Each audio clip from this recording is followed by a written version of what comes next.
Chilli পনির রান্না করার জন্য প্রথমেই লাগবে কুচো করে রাখা আলু, পেঁয়াজ, কাঁচা লঙ্কা, ধনে পাতা কুচি, টমেটো কুচি,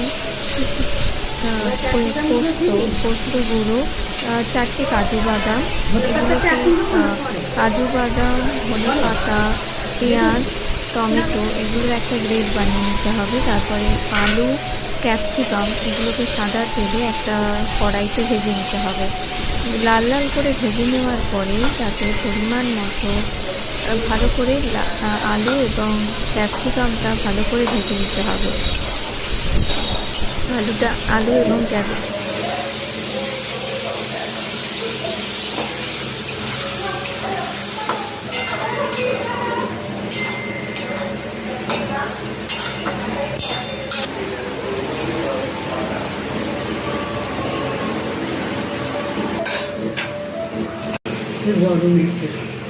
দেবো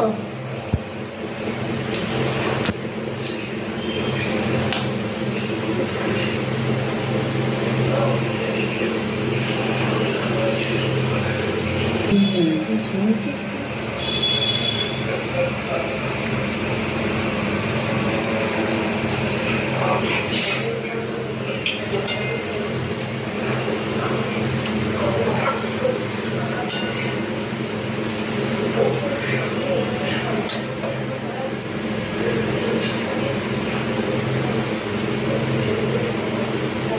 একটু গরম মশলা দিই, একটু জল দিতে হবে।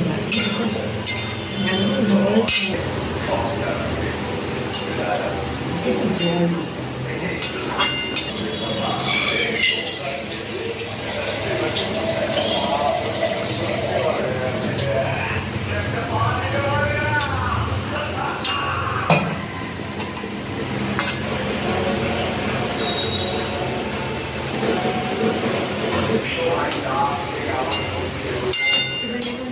খেয়ে দেখতে